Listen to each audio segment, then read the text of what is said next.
اللہ فرماتا ہے جب لوگ مجھے بھول جائیں، جب لوگ مجھے بھول جائیں، اللہ کو بھول جائیں، تو اللہ فرماتا ہے ہم ان پر خوشیوں کے سارے دروازے کھول دیتے ہیں۔ اللہ اکبر۔ جب بندہ اللہ کو بھول جائے، عبادت سے دور بھاگنے لگے، اللہ فرماتا ہے میں اس پر خوشیوں کے سارے دروازے کھول دیتا ہوں۔ کہ میرے آقا نے 3 سال تک پتے کھائے مکہ میں، مکہ والوں نے ایسا بائیکاٹ کر کے رکھا تھا، سلام کلام ہر چیز بند، تجارت لین دین سب بند تھا حضور پاک پر، چمڑے پانی میں ابال کر کے کھائے 3 سال تک۔ یہ ظلم کیا، کیا وہ سب انہیں نہیں پتا کہ بلال حبشی کو انگاروں میں سلاتے تھے، یہ پیر میں رسی باندھ کر کے سڑکوں پر کھینچتے تھے؟ حضرت خباب بن الارت کو، خبیب ابن عدی کو مسلح کر دیا تھا، ہونٹ کاٹے تھے، ناک کاٹے تھے، کان کاٹے تھے، آنکھوں میں گرم سلائیاں پھیری تھی، ناخنوں کو پکڑ سے کھینچا تھا۔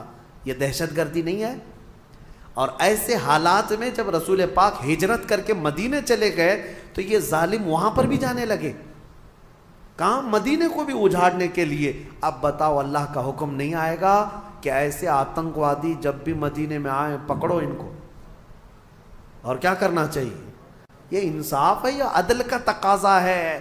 آج بھی میرے ملک کی اگر حفاظت کی بات پوچھے گا مجھ سے کوئی، میں یہی کہوں گا کوئی دشمن ملک کا آتنکوادی اور یہاں میرے ملک کو نقصان پہنچانے کے لیے آئے گا، بغیر سوچے سمجھے ہم آرڈر جاری کرتے ہیں اگر ہمارے پاس پاور ہوگا۔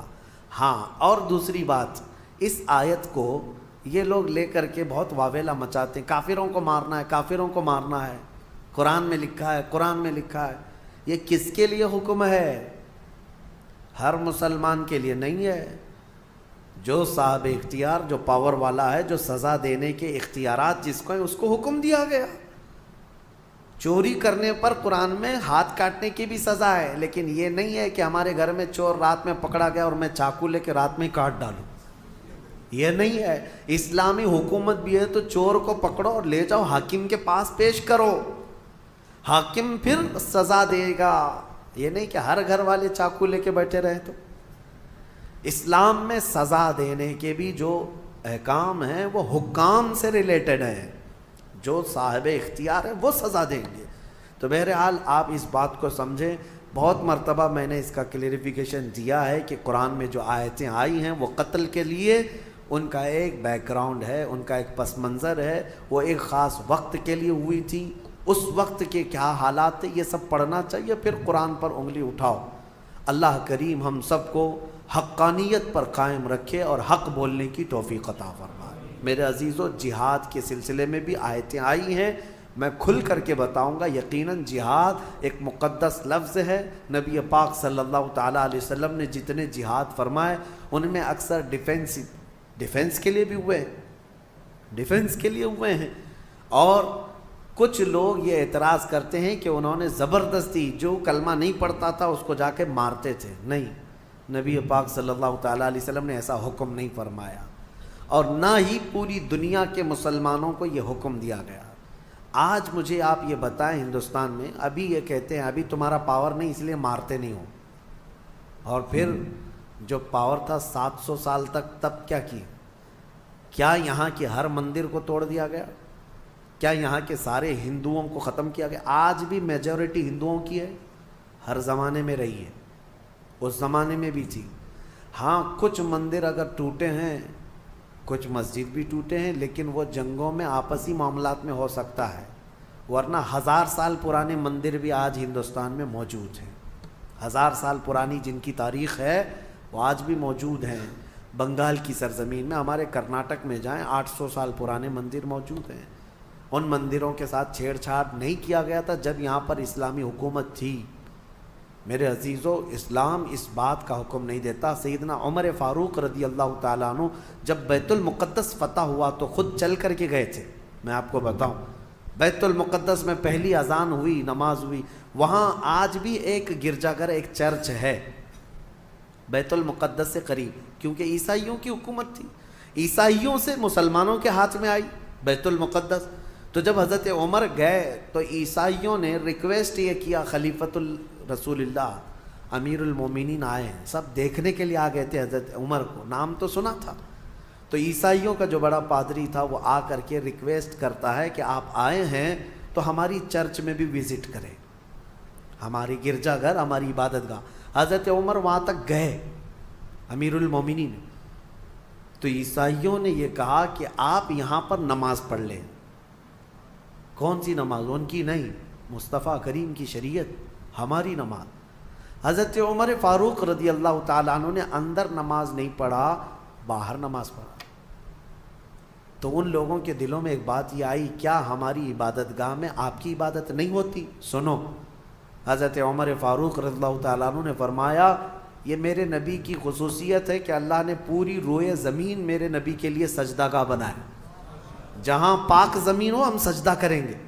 لیکن مسئلہ یہ ہے، دور اندیشی حکمت حضرت عمر کی یہ تھی، فرماتے ہیں اگر میں یہاں نماز پڑھ لوں تو آج کو تو چل جائے گا، بعد میں آنے والے لوگ اس کو میری عبادت گاہ اور میری سجدہ گاہ کے طور پر تمہاری گرجا گھر کو توڑ دیں گے، تمہاری چرچ کو ختم کر دیا جائے گا اور یہ محراب عمر بن جائے گا۔ اور یقیناً بنتا، جہاں حضرت عمر نماز پڑھے ہوں اس کو کیوں نہیں امت برکت کا سبب سمجھتی، محراب عمر بن جاتی۔ حضرت عمر کہتے ہیں کہ یہ تمہاری عبادت گاہ پھر باقی نہیں رہے گی۔ تو جن کے اندر اتنی وسعت ظرفی ہے، اتنا کشادہ دل ہے، ان کو آج کہا جاتا ہے کہ سب چیزیں توڑ دی گئیں، جو چیزیں ٹوٹی ہیں اس کی تاریخ لے کر کے آؤ، انشاءاللہ اس کے بعد ہم بات کریں گے۔ اسلام عدل و مساوات کے ساتھ، امن کے ساتھ پھیلا ہے۔ اللہ کریم ہم سب کو اسی دین پر زندہ رکھے اور اسی دین پر ہمارا خاتمہ بالخیر فرمائے۔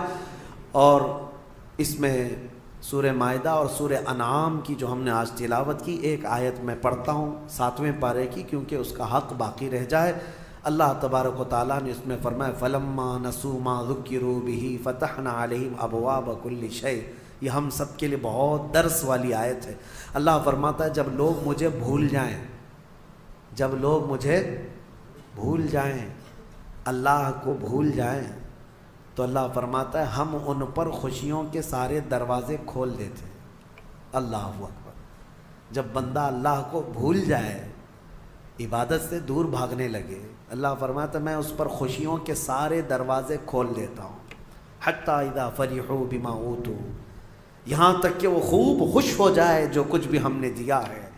پھر اللہ فرماتا ہے فَأَخَذْنَاهُمْ بَغْتَةً، اچانک ایک دن ہم ان کی پکڑ کریں گے، اچانک ایک دن پکڑ کریں گے۔ جب زیادہ خوشیاں آنے لگ جائیں تو یہ بھی ڈرو کہ کہیں اللہ نے مجھے ڈھیل تو نہیں دے دیا، میرے گناہوں کی وجہ سے مجھے مہلت تو نہیں دے دیا۔ اس بات سے خوف کریں، ڈریں۔ اور جو لوگ یہ کہتے ہیں کہ ہمیشہ خوشیاں ہی خوشیاں ہونی چاہیے، ایسی بھی چیز مت مانگو۔ دنیا قید خانہ ہے، دنیا قید خانہ، حقیقی خوشیاں تو ہماری جنت میں رکھی ہیں۔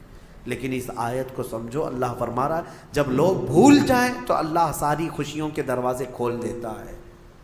اور جو دوسروں کو آج خوش دیکھ رہے ہیں کہ وہ کفار ہیں، مشرکین ہیں، ایک نماز نہیں پڑھتے، بڑی بڑی بلڈنگوں میں رہتے ہیں، تو میاں ان سے تم مرعوب مت ہونا، ان کی جنت یہی ہے، ان کے لیے ساری خوشیوں کے دروازے اللہ نے کشادہ کر رکھا ہے۔